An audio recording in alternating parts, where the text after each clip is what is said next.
Okay, so hi everybody, welcome back to the last panel of the day. I think we've just about got everybody back with us, so as soon as we've got our speakers on stage, it would be great to make a start. I'm going to introduce all of the speakers, and then we'll hear from Professor Amy Clements first, and then the HRC GRAs. So this is the UT Austin panel. Our first speaker is Professor Amy Clements, who's Professor of Writing and Rhetoric at St. Edward's University. Professor Clements did her PhD at the University of Texas, Austin, and has worked extensively in the HRC collections here on the Knopf archive. Her book, The Art of Prestige, The Formative Years at Knopf, was published by the University of Massachusetts Press in 2014. And if you haven't looked at it yet, so it's a wonderful study of the Knopfs and their publishing program. Also on the panel, we have four fantastic GRAs who are kind of based with their HRC and are also contributing to the MAPP project. So I'll introduce them one by one. So we have Hartlyn Haynes, who is doing a PhD in American Studies looking at the history of HIV and AIDS. We also have Adrienne Sockwell, who's doing a PhD in the history program here, looking at Native American history and economic history in particular. We've also got Kayleigh Voss, who is doing a Master's in English and Information Science at UT Austin, and also Kristen Wilson, who you heard from in the initial roundtable, who is doing a PhD in American Studies and looking particularly at the history of the tape measure and sports science, which just sounds really fascinating. And as I say, the GRAs have been working on the MAPP project as well as part of their PhD training. I'm working with the Harry Ransom Centre collections. So, Amy, if you'd like to take it away. So, both groups are going to speak for about half an hour, and then we should have time for questions at the end. Okay. Thank you so much. It's really good to finally be with everyone in person. Thanks to the MAPP team, I've been inspired to spend a bit of time with the Berman anthology of essays on Virginia Woolf, because I am not a Woolf scholar. And it includes the terrific research of Claire Battishill, Helen Southwark. But I was also interested in an essay in that collection titled Virginia Woolf and the Politics of Class by the scholar Jean Mills, who is at CUNY, which presents a section titled Money that explores Woolf's dilemma of being simultaneously privileged and oppressed, with a reminder of Woolf's assertion that a woman who wants to write fiction needs not just a room of her own, but also about 500 pounds a year. As a scholar of the early years at Knopf, I've participated in perpetuating the company's origin story that says essentially that Alfred Knopf and his father Sam gave Blanche Wolfe, a woman who did not want to write fiction, but very badly wanted to become a publisher of it, that they gave her the room, or at least the office space, and the startup money, and the commodity of trade knowledge. Given the marginalized status of women in publishing at the time, she probably couldn't have done it without Alfred at her side as the impresario, it being achieved international success on a grand scale with inroads to a male-dominated world of scouting for imports, a male-dominated world of literary prize selection, including the Nobel Prize, a male-dominated world of selling to the biggest and best bookstores in the nation. But as I've compiled key observations about financial power within the House of Knopf and the households of Knopf, I now have more questions than answers, and I invite you to consider these questions with me. A fundamental part of the origin story comes from Alfred's unpublished memoir, which he called Those Damned Reminiscences. And They're many hundreds of pages long. Anyone here who has tried to go through them understands how complicated that quote-unquote memoir is. But in it, he says that he saved up $2,000 of his own money, and his father contributed another $3,000, and this mere $5,000 in seed money was his modest beginning. But adjusted for inflation, that's about $130,000 today, or around 103,000 pounds, so not so modest. We also know that Sam, the father-in-law, father of Alfred, Sam gave Alfred and Blanche space in his own advertising sales office, and then helped them get their own 30 by 10 foot space on his floor in that same building, where they generated enough sales to need a bookkeeper. But it was hardly a room of their own, as Sam would barge into that room and to their company for the rest of his life, for the next 17 years, until the day that he died of a heart attack in 1932. The implication in the narrative is that Alfred and Blanche couldn't have done it without him, and that his wise, time-tested executive generosity in sharing his assets and his salesmanship prowess with his proteges was admirable. In fact, perhaps they would have done better without him. When the firm was incorporated in 1918, Sam was named treasurer. But in that role, he went on to drive their periodical, the American Mercury, into the ground, according to the co-editor H.L. Mencken of the American Mercury. And when the Knopfs decided to launch their own British publishing house, Sam was eager to sail there in order to browbeat and micromanage the managers, Storm Jameson and Guy Chapman, and to put the financial squeeze on authors while making extravagant renovations to the Bedford Square office, for which he traded up from a smaller initial space, such that Knopf Limited was forced to sell off its inventory and cease operations within 6 years after racking up a total loss of more than $98,000. The archive includes canceled checks signed by Blanche in the 1950s on the final rent payments on that Bedford property, as the Knopfs, Samuel, had signed a 30-year lease. Meanwhile, another useful document housed here that bears Blanche's signature is for the sale of the suburban home she and Alfred lived in for the first 2.5 years of their marriage. Her parents paid for the house, so Alfred's name was not on the deed. After she gave birth to their first and only child, nicknamed Pat, she wanted to return to the office and to Manhattan apartment living full-time. Sam, too, had sold a home, the luxurious mansion that he had bought when Alfred was a teenager in Lawrence, near the Doubleday plant in Garden City, Long Island, and near where Blanche's family summered, had become too expensive.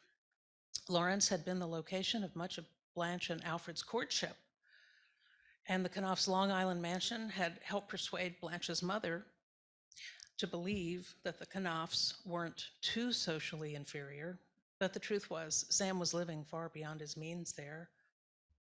It's not news that Blanche's parents were wealthy and far more financially stable than the Knopfs, though Blanche's narrative regarding the source of that wealth is noteworthy.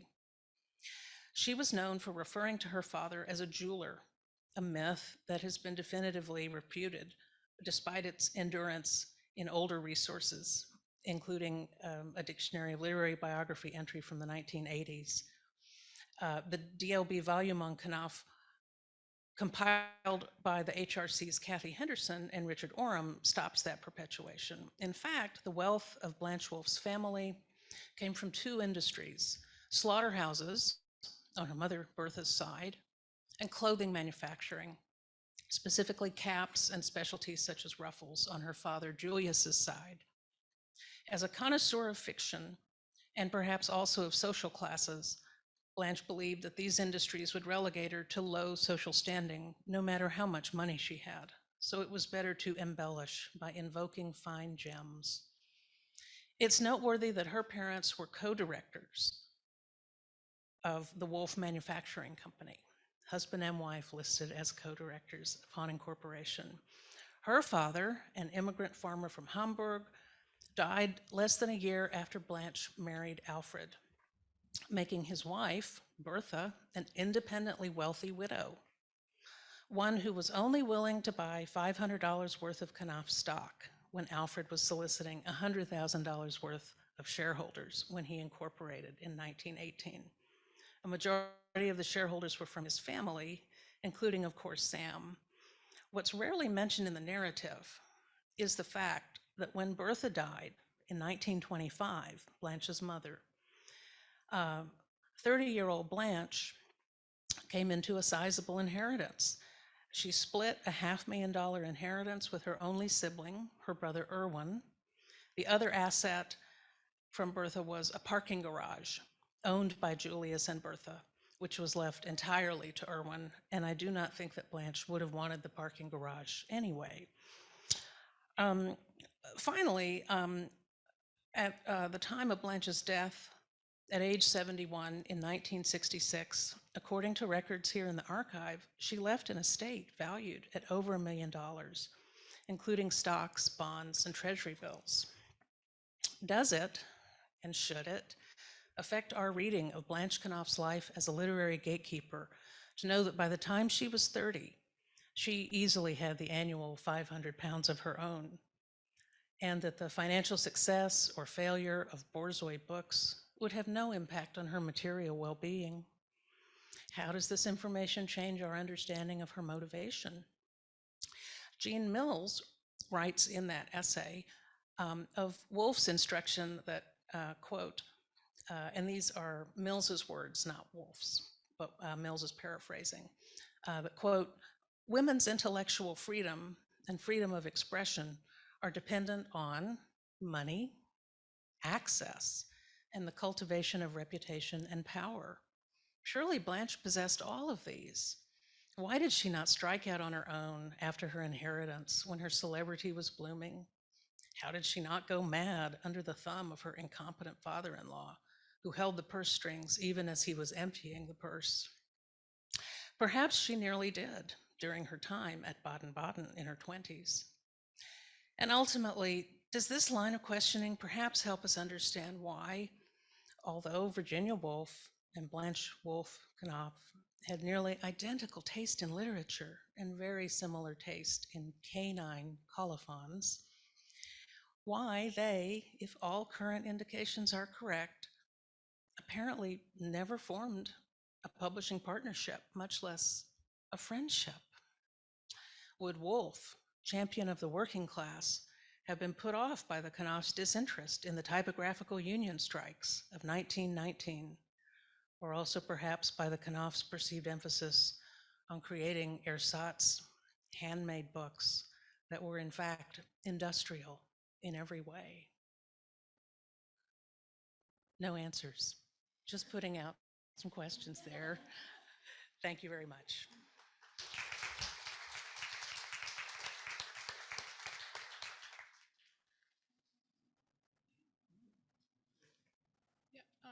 Doug, do you mind putting up ours?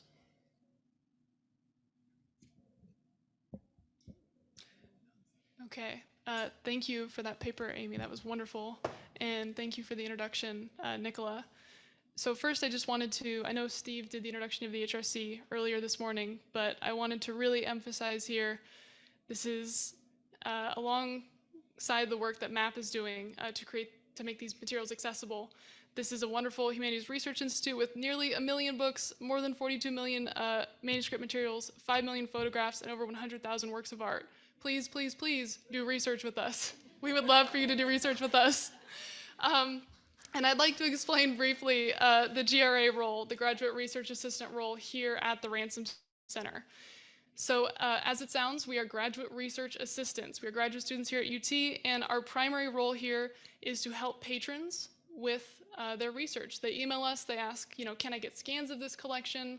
Or can I, what is in this collection exactly? I'm gonna come visit, what are the hours of the reading room? We're here to serve, we'll answer anything.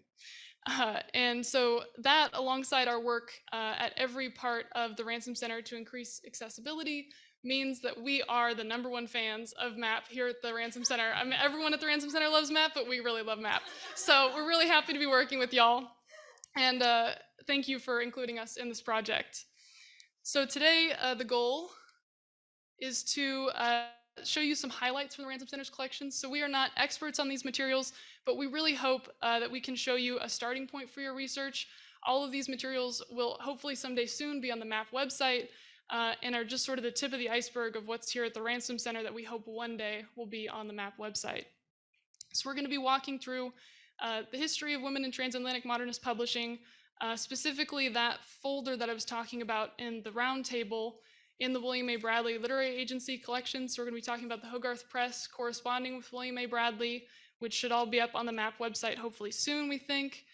And we'll also be talking about Blanche Knopf's early correspondence. We have 1915 to 1923 or so, as well as some undated materials that we're currently working on metadata for. And we hope to have those up on MAPP soon as well. And additionally, we're going to be covering some travel logs that Blanche Knopf wrote later in the 40s. And then last of all, we want to highlight the display case that we worked on here as the GRAs, as a team effort, but especially shout out to Kayleigh who led the charge. Those are available for viewing on the second floor, and we invite you to join us. We're going to be walking through this selection process in this presentation, but please join us after the Q&A. We're going to walk up to the second floor and check out those display cases, and we'd love for you to see the work we've done. Okay, I'm going to pass it off to Hartlyn. Just this one? Just that one. Thank you. Thank you so much. Wow, that is loud for that introduction, Kristen. I'm excited to begin today's presentation with a discussion of some of our holdings related to the Hogarth Press, particularly because Hogarth has been somewhat of a centerpiece, I think, for MAPP. And it's such a generative site at which to see the labor of women in publishing as, a radical press, as MAPP scholars have argued in their own research. So Hogarth Press, as folks are likely aware, was founded by Leonard and Virginia Woolf in 1917, in part, I think at least at the beginning, so Woolf could publish many of her own works, and grew into a well-sized publishing house in the 1920s and beyond. So besides being known for publishing a diverse array of international literature during its existence, we also know that Hogarth employed many women in its ranks who were critical to its operation, but whose names, as we have been talking about over the last 2 days, have largely been concealed in archival records. So in our presentation today, we'll follow the lead of MAPP scholars who have written about the project of, quote, feminist recovery, end quote, in archival materials and in the larger historiography of publishing houses. The Hogarth-related holdings I'll discuss today come from the William A. Bradley Literary Agency collection, and Kristen will discuss that more in depth during the next section.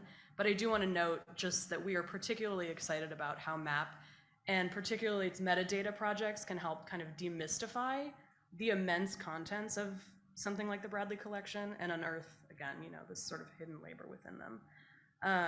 So I will begin with 2 pieces of correspondence that, upon first glance, seem relatively mundane. In each letter, a woman worker at Hogarth encloses a royalties check to the Bradley Agency for Bunan's The Well of Days. As we can see, the letter on the left was signed by Peggy Belcher, secretary, in 1934, and the letter on the right was signed by Winifred Perkins, secretary, in 1937. These are relatively sort of monotonous compositions. They follow a sort of template of, here's our royalties check, please acknowledge receipt of this at your convenience. But these letters are simultaneously revealing about the importance of women to Hogarth, of course. In many ways, the unremarkableness of the letters is representative of the kind of administrative work that women have often performed, work that has also often been muted when telling the histories of all sorts of institutions, publishing included. This unremarkableness, this sort of everydayness, becomes critical in revealing how integral women's work was to the scaffolding of the entire operation, acting as the sort of cogs in the publishing machine. And Kayleigh will talk more in a few minutes about the process of selecting items for the display cases that Kristen just mentioned. But for that project, we experienced the challenge of kind of pouring through, again, all of these different materials, seeking out women's labor. And this challenge stems in part from cataloging processes that do not always index women's administrative work in the same way it documents and indexes other labors and other correspondence, which may be other publishing houses, literary agents, authors, donors, and more. And this cataloging issue is one, of course, that MAPP scholars are well aware of and are trying to sort of ameliorate in, adding metadata categories like typists and other things to kind of bring attention to that. And so, and I think we should also note that this sort of research challenge becomes a challenge for funding purposes as well, because of the vast amount of time it takes to inspect materials at this level. So that's part of why we find, thank you, the undertaking of generating metadata so critical, and I'll come back to that point in a few moments, as we look at this third letter from Margaret West, who I think is arguably a bit better known perhaps in Hogarth's history than Belcher or Perkins. West was the press manager, of course, at Hogarth from 1933 until her death in 1937. In this letter, she writes to the Bradley Agency to express frustration that they have not informed Hogarth whether or not they will have the rights to Bunin's sequel to The Well of Days. After writing to them multiple times with this inquiry and receiving no response, she writes, quote, "I feel bound to say that we do not think you have treated us with courtesy in this matter. We published Bunin's book at a time when he was practically unknown in this country, and we did so at a considerable loss," end quote. We see that West has a keen awareness of both the literary and financial elements of the press, and as is true of much of her correspondence, writes with an impressively firm tone and efficient prose. Her writing style seems to be reflective of her management style, one that prompted Virginia Woolf to write that the press, quote, "plunged at the moment into chaos," end quote, shortly after West's untimely death. Kristen is going to talk a bit more about correspondence between Margaret West and someone addressed as Miss Scriabine. We are trying to figure out how to pronounce that still, and maybe folks have corrections. Please jump in if you do. So Kristen will talk about that briefly as she discusses the Bradley Agency. But I just want to say that this Miss Scriabine figure emerged for us at the HRC, at least, when Kristen was preparing metadata for the Bradley materials a few months ago, and has kind of been an enigma for our team. Though we recently found a Xenia Scriabine, there we go, listed as a representative of the Bradley Agency in Cornell's Ford Maddox Ford collection, and we're excited to see where she might continue to emerge in the future. These are some of the excerpts, of course, from that finding aid, where she might emerge at the HRC and elsewhere. And that's, sort of representative of kind of the things that MAPP can help unearth. So just to briefly return to my point about metadata, that connection was made much easier, obviously, by the capabilities of searchable item level data, both that Kristen so wonderfully generated and from Cornell, to reveal and make more legible the links and common figures across our own collections, we hope, and between other archives and institutions. So thank you. I will turn the floor over to Kristen now. So I will note really quickly, Hartlyn is being modest. Hartlyn is the one who found the smoking gun of the Xenia Scriabine. I apologize, it's Texas. All right, so we're going to be talking now about Bradley, and I did want to talk a little bit more about that mysterious figure, Miss Scriabine, who only appeared one time in that entire folder of about 130 letters. She appears here addressed by Margaret West, and so of course I'm doing the metadata. It's late at night, it's dark, I'm alone in my room, and I come across this name, I'm like, who is that? Who are you?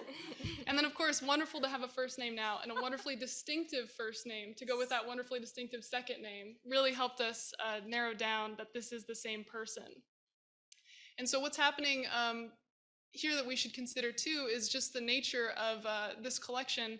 So we have the William A. Bradley records, which means we have carbon copies of their outgoing correspondence. We don't have signatures, which is why partially it was so mysterious to us, because we don't have the benefit of having W.A. Bradley's secretary sign off on these letters if she didn't sign them. But we do have signatures from the Hogarth Press folks. We have all this useful information, postmarks, and so that is important to consider when we're working through an archive, the limitations of having outgoing correspondence only. Yes, okay. So then, did I skip a slide? No. Maybe. Do you want are you wanting this? Yes. Did it get moved? It might be the next it might be hidden. So what you were going to see on this beautiful slide that is hidden from your view, because it's too beautiful for our eyes, is a picture, a screenshot of the finding aid for the William A. Bradley Literary Agency records here at the Ransom Center. And again, I just wanted to hit you with some impressive numbers. 245 boxes in this collection ranging from 1909 to 1982. 67 boxes of those are authors' correspondence from authors including Richard Wright, Dorothy Parker, Gertrude Stein, Sinclair Lewis, James Joyce, C.H. Lawrence. I could go on, but I think y'all want to go home sometime today. 127 boxes of publisher correspondence ranging, publishers, British publishers, French publishers, American publishers, Italian publishers, German publishers. So thinking not only about that transatlantic publishing, but just all of the work that's being done within Europe, all the translation work as well. 51 boxes of agent correspondence. So I say my plea once more, not only go to the MAPP website to look at all the wonderful resources there, but please, please, please do research with us here at the Ransom Center. And what we have up now is a Jenny Bradley letter. And I think that having such a vast Bradley collection really allows us to assert Jenny Cerise Bradley as an equal partner, an independent agent within this William A. Bradley Literary Agency. And it is important to note that she runs the agency for more than 40 years after William's death. So she is that incorrect? Okay, I looked that up. Okay, yes. Yeah, okay, I'm gonna recover. Okay, so Jenny Bradley, we see here, she takes over the Hogarth correspondence because primarily William A. Bradley and his secretary, we now know, Ms. Xenia Scriabine, have been corresponding with the Hogarth Press throughout the 30s.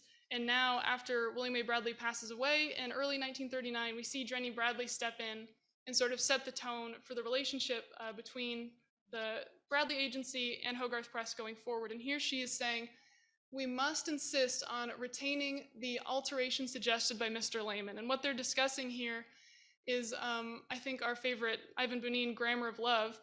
She is insisting that they receive 10% of the published prices versus 10% of the actual proceeds. So a little difference in language, but very significant for how much money would then be received by Bradley and in turn by Bunin.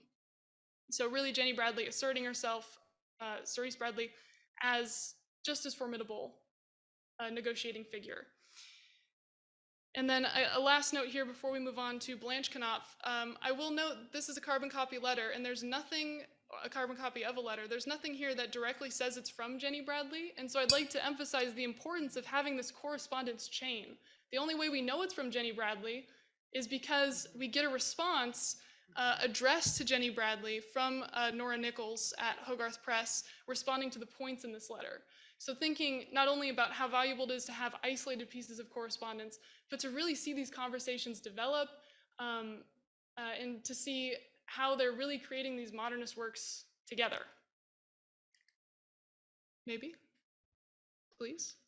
Yes. I'm going to pass it off to Adrienne. I'm so busy looking at the slide. Hi, everybody. Nice to see you again after meeting you at dinner yesterday. So I'm going to talk a little bit about a couple of letters and then about Blanche, not as well as Dr. Clements, but in my limited research, and a little bit about the Knopf collection. Oh, okay, great to know. So if I could go to my next slide, I'm going to come back to this slide. How do I do that? Oh, could you? Thank you. Yes. No, I'm sorry, the next one. I'm totally out of order. Yes, so I'm going out of order. I'm going to talk about the material first, then I'm going to go back and talk about the collection. This is a letter, undated, we think dated around 1919, on Knopf letterhead. It's a handwritten letter from Blanche to Alfred, where she lovingly greets him with the salutation, "Old dear." The letter is, we think about 1919, and it's evidence of Blanche being involved in the business process of the firm really early. In the letter, which you'll see, it's kind of a tease to the case that you'll see later after our talk. She asked the question about a particular work, shall I get it? Asking Alfred his opinion as to whether or not they should pursue publishing this piece. They ultimately decide not to, but the purpose of this letter is to show you how integral Blanche is already in the functioning of the press, of the publishing house. Could we go to my next slide? Yes. So this is an excerpt from the travel logs, Blanche's travel logs that Kristen mentioned there are located in the collection. We'll talk about the larger collection in just a second, but this is just an excerpt that I thought was really juicy because it's also showing that Blanche understands her power and the power of publishing. So thank you, I appreciate it. There's a quote here in the letter. She mentions she's on a trip in South America where she's greeted by a lot of people who are interested in having their work published. And she says, every time I opened my door, there was a line of writers that went the length of the corridor, no knowledge of what language we published, and merely the fact that we published was important to them. So they understood the power that she had, and she understood the power that she had and wielded working in a publishing house, even it's so far away. So both of these letters give us an idea of Blanche understanding her role in the business, and that's what I want to talk about for a little bit. So the collection is vast. That's the end of my slides. This is the finding aid. Does it show? Oh, yes, I'm sorry. Yeah. I went out of order. I do that a lot. So Kristen talked a little bit about a finding aid that was huge, but I can tell you that mine is bigger. The Knopf finding aid lists records of over 1,500 boxes. It is vast. Takes up a large swath of the 5th floor. And any given day, you can get lost, because I have gotten lost in the stacks looking for stuff. I think it's important for us to talk about the length of the size of the collection and the number of boxes, because if I give you that scope of the size, that will also give you an indication of how difficult it is to find Blanche in something that is so large. So those 1,500 boxes, if you look on the finding aid, and you search for Blanche, in those 1,500 boxes, her name is only listed on that finding aid 90 times, right? The name Blanche, rather. And that's not just Blanche Knopf, that's all Blanches. So that's not very much representation compared to Alfred's name, who's listed almost 400 times. Even though she was an integral part of the business. It lets you know that sometimes finding people in the archive, finding people in collections is not as easy as, we would hope it would be. Now, I mentioned to some of you yesterday that I study Native American history, so I'm used to finding marginalized voices in archival collections and looking for, I hate to use the term agency, but looking for evidence of activity and voices in people in records where they might not be cataloged. And I think we also have to apply this principle to looking for Blanche. So I'm going to talk a little bit about Blanche. I found a really cool quote in the New Yorker from a review of a recent biography. He wrote, the reviewer wrote that Blanche was not always a reliable witness. She claimed that she had an oral prenup guaranteeing her an equal partnership in the fledgling business. But if Alfred made such a promise to her, he failed to keep it. So I don't know if this is apocryphal, if she really, had that agreement, but we know that she was not given the credit that he was given. It's his name on the 1,500 boxes, his name on the collection. And so I just think that's important for us to remember as we do a project like this, like MAPP, which is important because it's recovering the activity of women in publishing, and Blanche was integral. So I want to talk just for a minute about the collection itself. We often use the collection, at least I do, as a sort of teaching tool as well as a research tool. So I use the Knopf collection for a sort of catch-all when people come to the Ransom Center and say, do you have anything on? And then, fill in the on. So for me, when people come in and ask about African-American creators in the collection, I know I can go to the Knopf collection because of the rich relationships that they held with many African-American writers, Nella Larson, Langston Hughes, James Baldwin, to name a few. And so the collection is vast, and it's representative of lots of different writers and lots of different voices. And I think Blanche's relationships with those writers was key. So one of the things I learned in my very cursory research was that Alfred liked to present himself as a very dapper sort of dresser and was very interested in how he presented himself in terms of his clothing, and so was Blanche. We have lots of references to her scarves in the collection material, as she obviously was a flashy dresser. They both held themselves out as, dapper, prestigious people, and I think that power and prestige for Blanche to wield at her time, at a time when women obviously had a very different sort of role in business and role in publishing, is really cool and important. So I don't know that I want to say anything else other than, I'm sorry, one more thing. How do we teach the collection? So I have a couple questions that I added here. Do I have my last slide? Uh-oh, am I frozen? Oh, that's okay. So I just had a couple of questions that I wanted to ask. How do we use the collection for research? How do we use the collection for teaching? One of the things that we do in addition to our role in reference is we work in instruction. We often teach classes, undergraduate classes here, and graduate courses that come to the Ransom Center. And this collection is really a fruitful subject of instruction because we can use it for gender analysis as well as we can use it to talk about, businesses at the height of the 20th century. I think it's important for us to remember, though, that, we have to use the opportunity to find underrepresented voices. So 1,500 boxes of Alfred Knopf, can turn into a project about a very vibrant, vital woman who contributed to the business enterprise. But it's up to us here in the archive to help, build that bridge. So I'll stop there. Thank you. Oh, I'm sorry, to Kayleigh. So now I'll talk a little bit about those display cases that have been brought up a couple times and that I hope we'll all be going to see in just a few minutes. So this is something that the four of us worked on together. We wanted to bring together items from across the Ransom Center's collections that were related to women in transatlantic publishing and put those in those display cases on the second floor just outside of our reading room. So I'm going to walk you through a little bit of our process of finding and selecting items for that display. Okay, here we go. So the cases open up with material from the Knopf collection. So we have the letter that Adrienne discussed earlier, where Blanche asks, "Shall I get it?" We decided to use that question as the title of our display.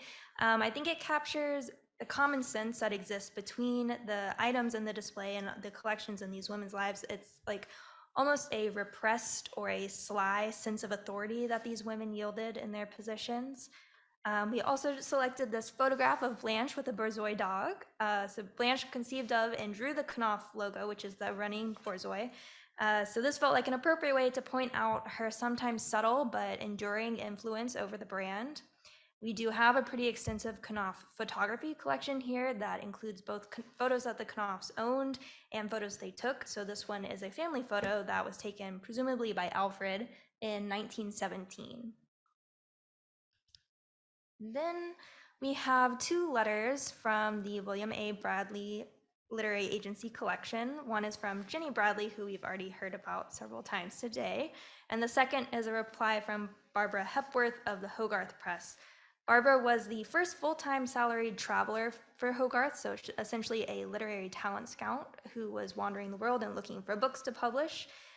Jenny writes to Hogarth to inquire about purchasing the rights to publish Vita Sackville West's The Eagle and the Dove in French. And Barbara responds that Hogarth doesn't actually publish that title, but she'll forward the request on to the publisher.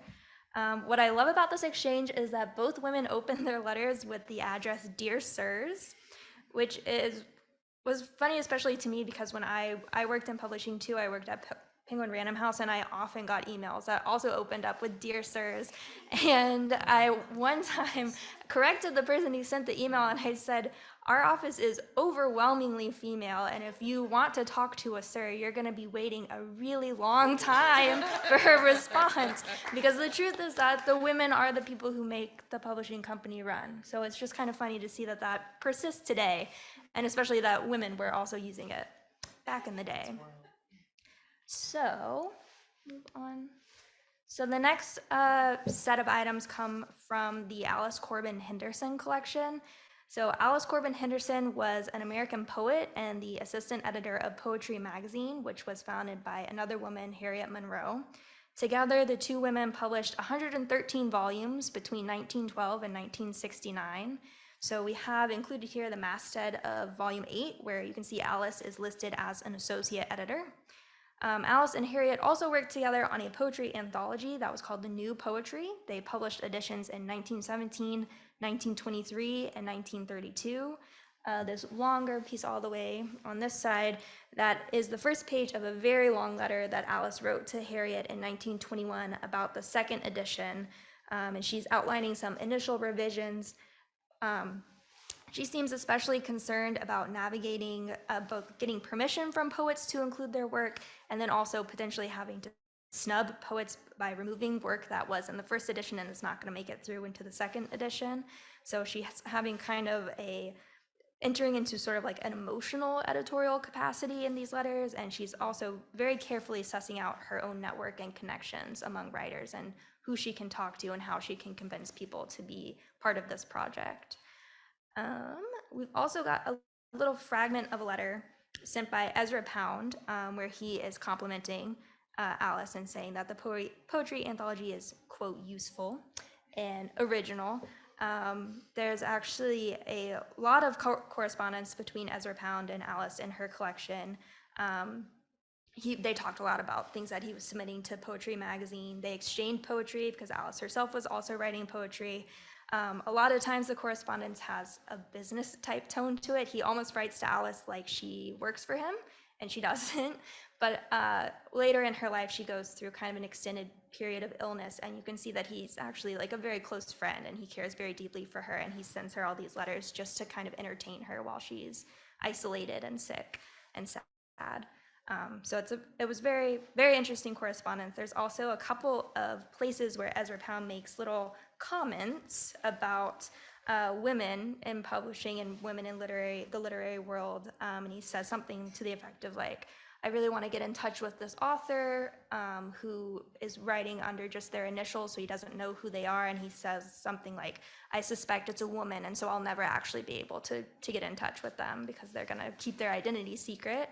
And there's another point where he says something like, I know every time I write to this male author, I'm actually writing to his secretary. I know I'm not actually corresponding with him at all. So it's a very rich correspondence in this collection between her and Ezra Pound. And then we also included a copy of Échange magazine, as well as its masthead over here. So this was a magazine that was published by Alana Harper between 1929 and 1931, when Alana was only 25 to 27 years old. She's listed as the directrice over here in the masthead. This was a quarterly literary review that Harper, who was an English woman, was publishing in Paris. She wanted to encourage literary exchange, thus the title of the magazine, between France and England. And her magazine was credited with introducing W.H. Auden, T.S. Eliot, Gertrude Stein, and Virginia Woolf to French readers, as well as some French authors like Léon Paul Fargue, André Gide, and Henri Michaud to English readers. So we have a collection of her papers here at the Ransom Center too, and she also has her own scrapbook in the Sibylle Bedford collection. They were good friends, and I think at one point Alana was actually Sibylle's benefactor. So, where do I, okay. Then we also have some kind of similar items that are related to Marguerite Caetani. I'm not sure if I'm saying that right. She was born in America, but she spent most of her life in Europe, especially after she married a member of the Italian aristocracy in 1911. So she was actually Princess Marguerite Caetani.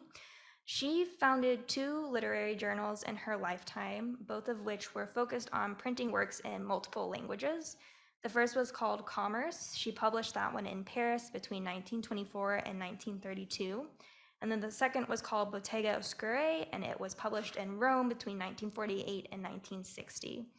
Commerce included works in French, Italian, and English, and then Bottega Oscura had French, Italian, and English, as well as German and Spanish for a total of 5 languages. What I found very interesting about looking at these volumes is that Caetani's name cannot be found anywhere in them. I checked every single page. She has really deeply disappeared herself behind the publication. She doesn't seem to want to be seen. But she definitely played a very active role in selecting and editing works, which we tried to show by including this telegram that she sent to her assistant, Eugene Walter, where she's talking about poems that she's actively reading through and choosing and sending back to him to be included or to be rejected. So then, last but certainly not least, there are a couple of items from the Idella Purnell Stone collection. Idella was the child of American parents, but she was born in Guadalajara, Mexico. She went to UC Berkeley, where she studied poetry, and then when she graduated, she moved back to Mexico and started working, I believe, in the American embassy there, which she found very boring. She didn't like that job at all, and so she had started Palms Magazine as a way to give her something more fulfilling to do with her time. So we have on this side a cover of one, I think it's the January 1929 edition. And then on the other side, we have a kind of like a manifesto, which is actually an ad copy that she wrote for an ad that never ended up being published, I think. But it's very impassioned. She's talking about the magazine's mission. She says that they want to publish poetry that is alive and real, ironclad sonnets or wild free verse. It's the picture really does not do it justice. I hope you go and read it upstairs. Idella basically did everything to make Palms run. She was the editor, she was the manager, the salesperson, the typist. She worked very hard on it, and she did end up publishing some kind of big names, including D.H. Lawrence. the magazine was never really successful or self-sustaining, and she did, in fact, try to fold it, but a man in Indiana bought the rights to resume publication. He continued publishing it from 1932 to 1940. So, I'm not sure if we have another slide. So just to close up, that's what we were able to find on kind of a short notice as kind of like a peek into potential research that could be done in this field. You can see that we definitely expanded beyond just looking at book publishing to look at women who worked in magazines and literary journals, which I think maybe does have something to do with their gender, the fact that they're not necessarily deeply entwined in like the big institutions, but all of these women did have some kind of intersections in their lives with publishing books in one way or another.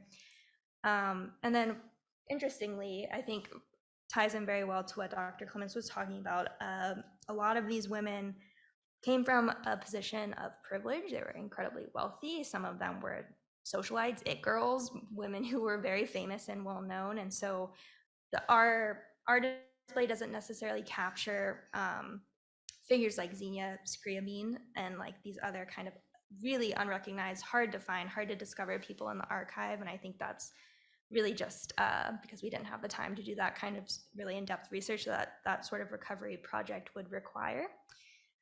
But overall, I think we're very happy with the story that we were able to tell in this display, and hopefully it inspires some future research, and hopefully you all enjoy looking at it too.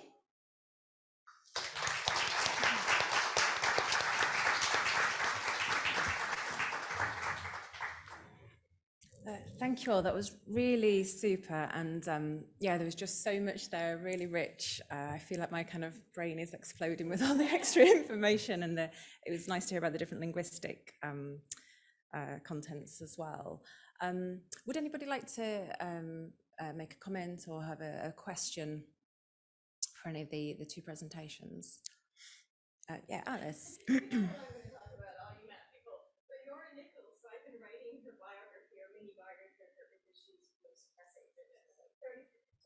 Miss Nichols in the agency that about it is phenomenal to me. And I went through the color trying to find more, but so now she's in this box.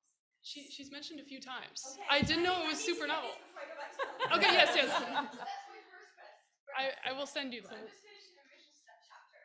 So we really get more on her. Yes. So thank you, and just really work out more, and it's lovely for us all to see the work that you've done. We feel that it is really delivering.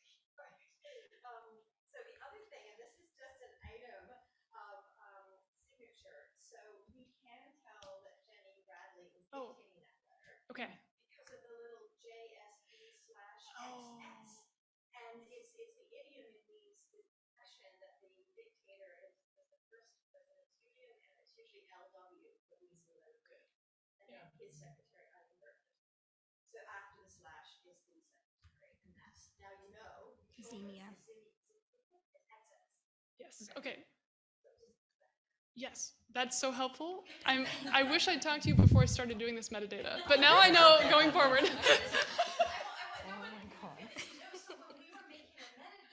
Yeah. Okay. Nicola in England saying, I think we know who some of these initials mean. Okay. And it's the sort of rhetoric that fits this. So as you're learning what they sort of semantic, right? You're trying to figure out how companies speak and communicate within the business world that we are connected. Yeah. So we added a column. Okay. So I still have students now say, well, now I see it. It's like they see it now. So that's why I was able to see it, because we didn't see it. Yeah. Well, now I see it too, and I appreciate you.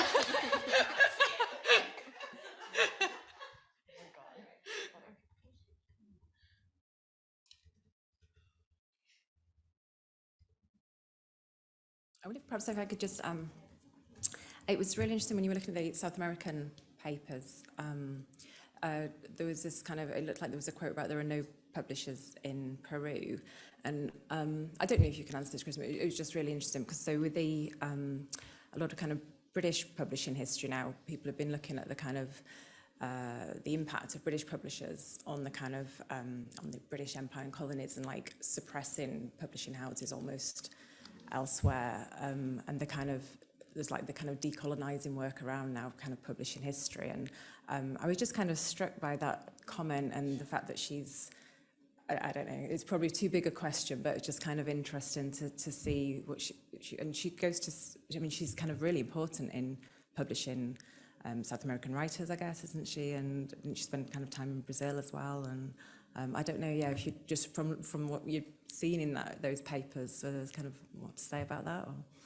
Well, I left out a little bit about the letter, so it was dated 1942. I'm not sure I said that, but so Kristen found that letter, and I'm not sure if there's more about that trip, but one other sentence that I should read in the letter that I thought was really, I'm sorry, log, it was cool, was that Blanche said, there was a Peruvian Indian, a shady character, who stuck by me during my stay to everyone's dismay. So obviously, I don't know if she had such a good time on that trip, but I assume that she, found this person. I don't know how she encountered the people that she met there, but obviously there was a kind of obviously a rich mix of people that she had to deal with. And so I don't know if it was a successful trip or not, but she cataloged it. Yeah, I'll just say that the travelogue is 6 pages, and I'll have to look through it again. I don't recall there being additional information about Peruvian publishers. I think what we're getting there is Blanche's perception of the situation, and is probably viewing it through the lens that you were talking about, and is maybe not as true to life as we would like it to be. Yeah. She also seemed to be sort of pressed into service. She was invited to dinner with the publisher of the newspaper, and she apparently didn't want to go, but felt like she had to go because she had to sort of, massage relations with, the publisher for the benefit of North America. That's what it says in the document. So maybe she was on a diplomatic mission as well. I don't know. My research really focuses on those formative years with a fairly hard stop at 1929. But I believe part of the motivation for South America in the 40s had to do with limited access to Europe in the way that she had been accustomed to. It surely would have been all through a referral system of these are the people you should meet, these are the people you'll make the appointments with. And I know that Alfred was part of at least one of those trips, but I certainly perceive it more as territory that she entered into at a time when he was getting really interested in the American West. Culminating with the decision to not continue giving his papers to the New York Public Library, but instead to strike up a deal with scholars in Texas, of all places. That period is when they're both doing new and supplemental things to the work that they had done in Europe, but details I don't know much about. Well, thank you.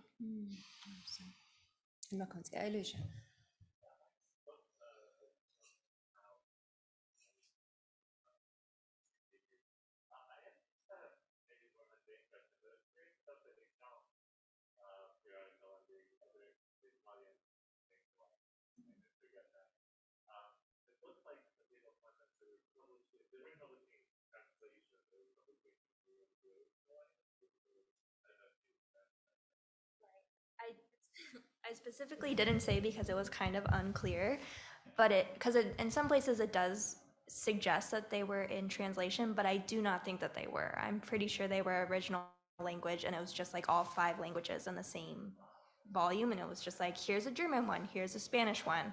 It doesn't sound like they were translated, although I have read that they were translated.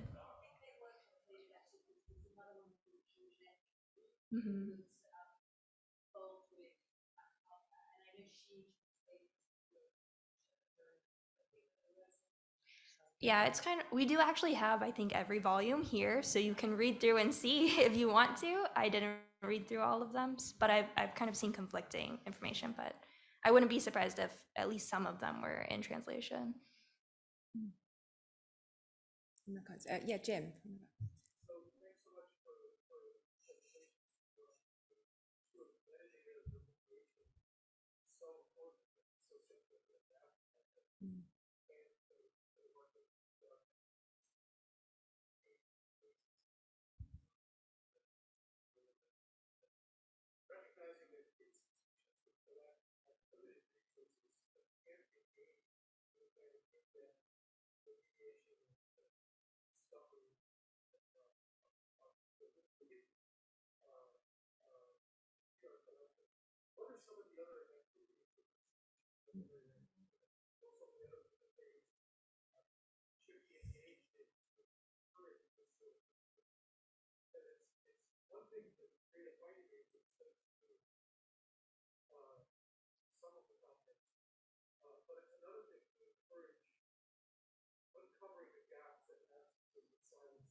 That's a good question. Does anyone have a go?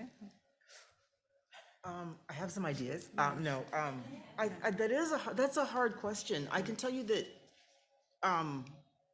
one of the things I think that's helpful, at least with respect to the HRC, is making things visible in a public-facing project that lures people in. So digital projects and other kinds of projects that are accessible, I think help break the barrier. You know, it's a pretty intimidating experience to come in and say, you know, I want to look at the Knopf collection. What are people, you know, that's oftentimes people have a research question or they have a topic, but they don't really know exactly what they want to do. And they don't know the possibilities available in the archive, and they don't know how vast the collections are. So I think limited public facing projects that are, you know, not sort of low stakes, you know, that people can kind of see a little bit of the digital surrogates, and they can come in and they can have a larger conversation. I mean, that may be an obvious answer, but I know that's a way in, the way I have found into archival spaces, and I do research, you know, for a living. And so I know that sometimes those things are like a tease to a larger project, but I think that especially people who are not professional researchers, you know, that's a way to get them in. I think building off of that, being as we do so much work in instruction, I think so much of our work in instruction with undergrads is about finding a way to get undergrads interested in these materials. And really, if you present them as a mystery, you know, I don't know everything, and together we're going to figure it out. What do those marks on the paper mean, those initials? We're going to figure it out together at a conference on stage. But truly, I think getting undergrads interested in these materials with either undergraduate research prizes or, you know, creating a welcoming, non-intimidating space when an undergrad enters an archive is such a win, because some of those folks may go on to grad school, but maybe some of those folks won't. But at least they'll have the beginnings of that experience with these materials, that interest, so that, you know, if they happen across a site like MAPP in the future, they can use it from home and maybe, you know, rekindle that curiosity that we were able to get started when they came into the archive as a student. Yeah, great comments. Yeah. Do any of the librarians in the room want to add to any of the stuff about metadata and finding aids? It was a huge question, but perhaps yeah, go, Rich.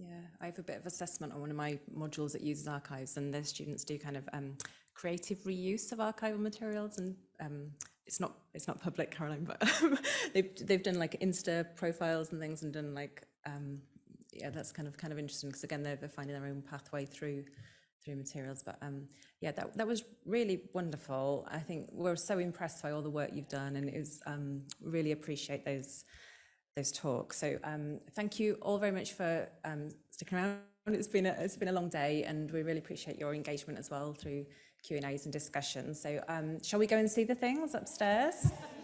Okay, thank you very much. Thanks.